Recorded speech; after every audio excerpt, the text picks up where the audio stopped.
Hi friends, welcome to my channels. आज की मेरी ये वीडियो कोई रीडिंग या डिस्क्राइबिंग करने के लिए नहीं है, बल्कि ऐसे पेरेंट्स के लिए है जिनके बच्चे दिन भर खेलते रहते हैं और पढ़ने के लिए जब उनसे कहा जाता है तो वो जल्दी से भाग जाते हैं। तो आज की मेरी ये वीडियो जो है खाली उन पेरेंट्स को, चिल्ड्रन को ध्यान में रख के बनाई जा रही है जिनकी जो बच्चे हैं वो पढ़ाई से भागते रहते हैं। तो आज मैं आपको दूंगी स्पेशल 12 टिप्स जिनसे आप अपने बच्चों को पढ़ाई में मन लगने में हेल्प कर सकते हैं। तो पहला टिप्स है एटमॉस्फेयर। तो सबसे पहले आप ये ध्यान रखिए कि आप जहाँ पर भी बच्चों को पढ़ा रहे हैं वहाँ का एटमॉस्फेयर बिल्कुल अच्छा और साइलेंट और बहुत ही अच्छा होना चाहिए। जिस भी रूम में या फिर आप कहीं पे भी टेबल्स पे आप पढ़ा रहे हैं उस टेबल को आप अच्छे से क्लीन कर दीजिए, वहाँ पे अच्छी अच्छी चीजें रख दीजिए, एटमॉस्फेयर आप अच्छा कर दीजिए ताकि बच्चों को वहाँ पे मन लगे, बच्चों को वहाँ पे अच्छा लगे। और अगर बच्चों को कुछ स्पेशल अच्छा लगता है तो आप उसकी पसंद की चीज भी वहाँ रख सकते हैं ताकि बच्चे वहीं पे थोड़े से बैठे रहे और उनका मन वहाँ लगा रहे। तो एटमॉस्फेयर देना और साइलेंस, यानी कि ऐसा नहीं होना चाहिए कि अगर आप बच्चों को पढ़ाने बिठा रहे हैं तो वहाँ पे बाहर कोई टीवी चल रहा है या गाना चल रहा है या कोई जोर जोर से आवाज आ रही है, तो आपको साइलेंस वाला उसको एटमॉस्फेयर देना है ताकि बच्चा जो है वो कंसंट्रेट कर सके। सेकंड जो है सेल्फ स्पेंड। आप आजकल के जो पेरेंट्स में मैं बहुत ज्यादा ये देखती हूँ कि पेरेंट जो है फोन में लगे रहते हैं और बच्चों से कहते हैं कि जाओ लर्न कर लो और मुझे लर्न करके सुना देना।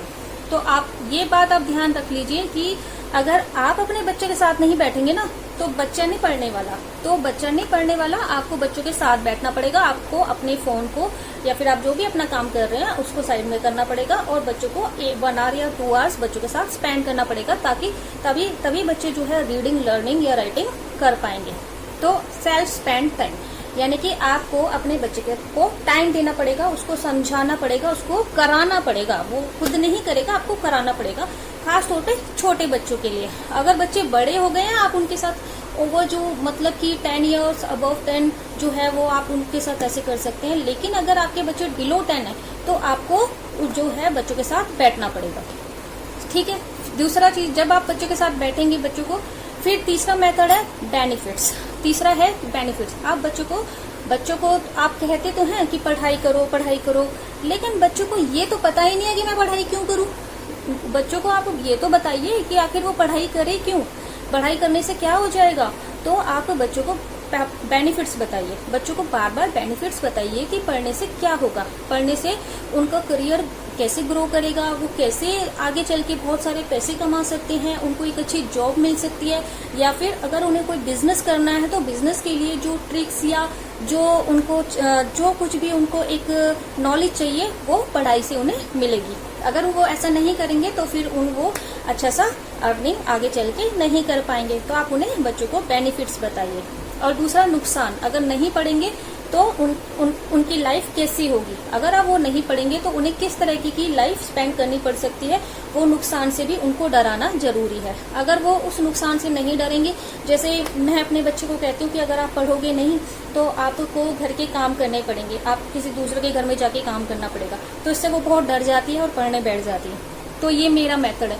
तो उसके अलावा है आप बच्चों को अप्रिशिएट कीजिए। तो हमारा जो 4th मेथड है, बच्चों को अप्रिशिएट कीजिए।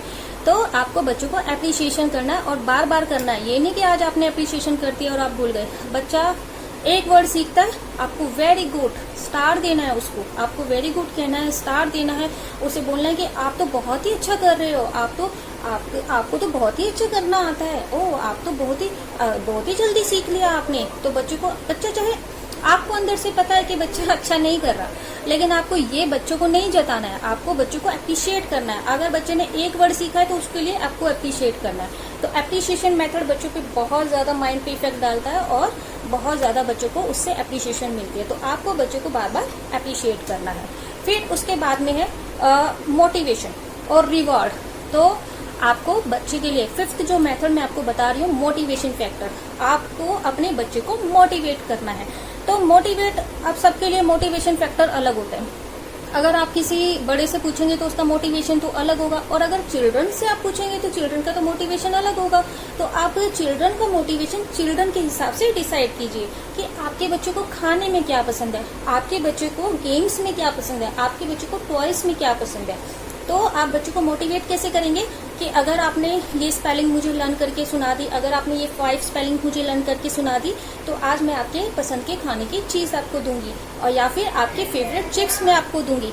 और जब वो कर लेता है तो आप उसको देना मत भूलिए। ये नहीं कि आपने उसके साथ चीटिंग कर ली, आप उसको रिवॉर्ड में वो चिप्स या वो चॉकलेट या वो टॉफी जो उसको पसंद है वो उसको दीजिए। या फिर अगर वो कुछ अच्छा करता है, अगर वो इससे भी अच्छा कुछ सारे क्वेश्चन आंसर लर्न करके सुनाता है, तो आप उसकी पसंद के उसे कुछ भी जो उसे पसंद है, उसको पसंद का टॉय भी आप उसे दिला सकते हैं। तो ये है मोटिवेशन और रिवॉर्ड। तो आप अपने उसको बच्चों को रिवॉर्ड करना बिल्कुल भी मत भूलिए। तो रिवॉर्ड करना बहुत जरूरी है, ये बच्चों के लिए भी जरूरी है और बड़ों के लिए भी जरूरी है। तो मोटिवेशन करना ना भूलें और रिवॉर्ड देना ना भूलें। फिर 6 मेथड है ट्रिक्स। ट्रिक्स मतलब कि आपको बच्चों के साथ, अगर आप बच्चों को पढ़ा रहे हैं, आप बच्चों के साथ टाइम स्पेंड कर रहे हैं, तो आपको ट्रिक्स आपको फॉलो करनी पड़ेगी।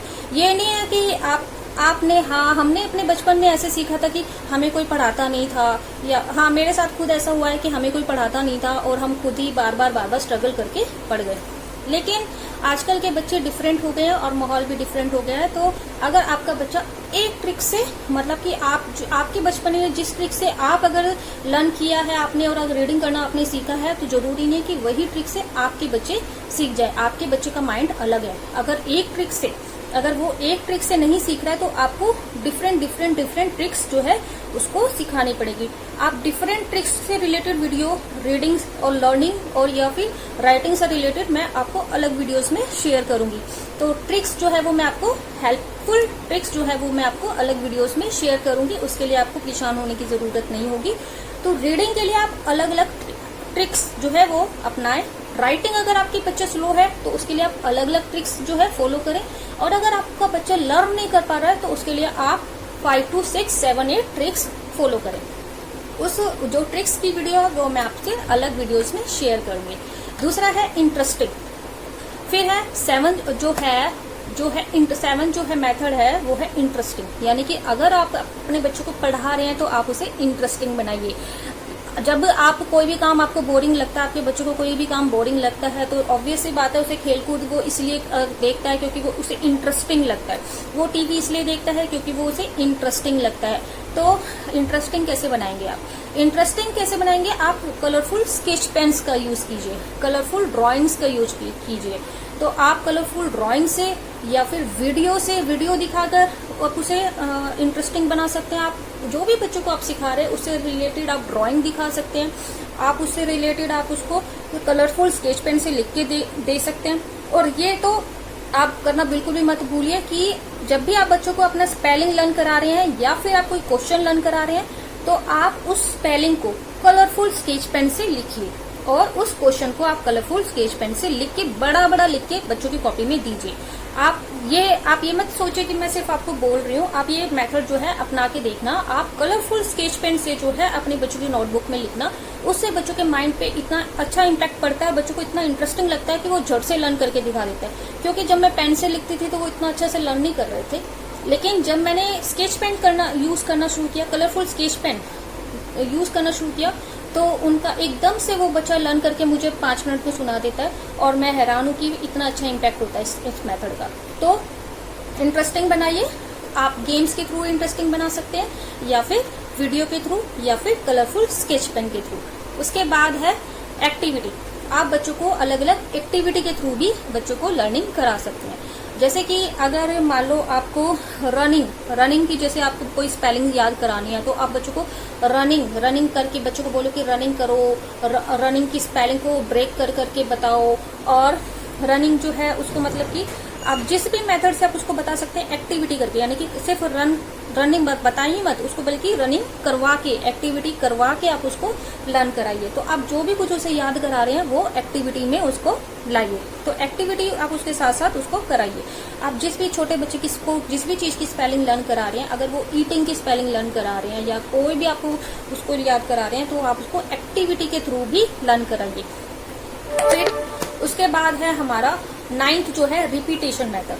तो रिपीटेशन मेथड का ये है कि आप बच्चों को एक बार खाली लर्न ना कराइए, बच्चों को बार बार, एक बार तो आप उसे लिख के देंगे, वो 3 बार 4 बार लिखेगा, उसके बाद में वो लर्न कर लेगा, आप एक बार उसका टेस्ट लेंगे, लेकिन उसको वहीं मत छोड़ दीजिए, आप उसको बार बार रिपीट कराइए, आप उसको बार बार रिपीट कराइए। तो रिपीट कराने के लिए आपको उसे दिन में, अगर आप सपोज आप उसको 10 स्पेलिंग्स लर्न करा रहे हैं, तो अगर उसका नेक्स्ट डे अगर टेस्ट है तो आपको 7 to 8 टाइम्स उसको वो स्पेलिंग्स ओरली रिपीट करानी है, ब्रेक कर करके रिपीट करानी है, बार बार उससे पूछना है, दिन में 7 या 8 बार। अगर बच्चा आपको नहीं भी सुना पाता है कोई बात नहीं, आपको उसे बोल बोल के स्पेलिंग बतानी है और उसको रिपीट करना है, रिपीटेशन मेथड। और रिपीटेशन मेथड आपको उस समय भी करना है और 4 और 3 टाइम्स इन अ वीक भी करना है।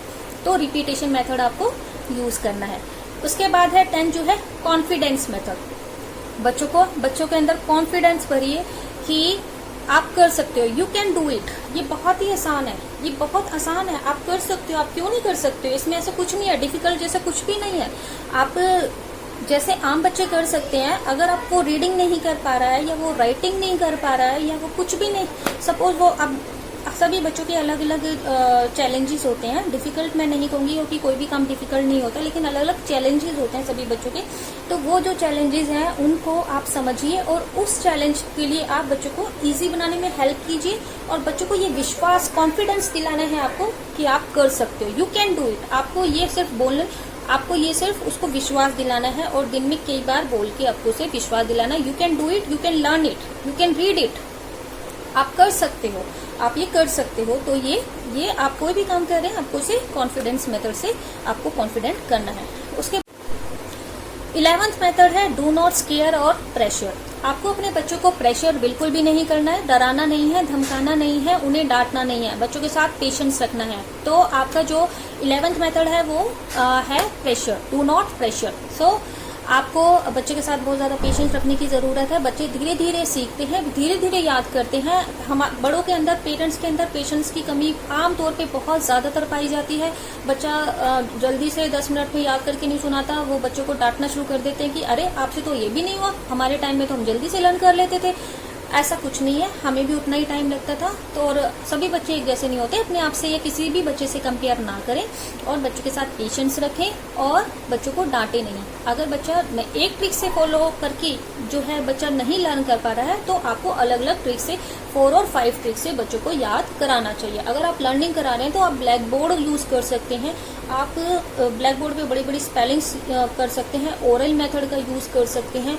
आप बच्चों को जैसे कि स्पेलिंग को ब्रेक कर करके याद करा सकते हैं। आप क्वेश्चन आंसर भी अगर आप लर्न करा रहे हैं तो क्वेश्चन आंसर्स को आप आंसर को भी आप 4 और 5 पार्ट में 4 और 5 पार्ट कर दीजिए, उससे आप बच्चों को लर्न कराइए।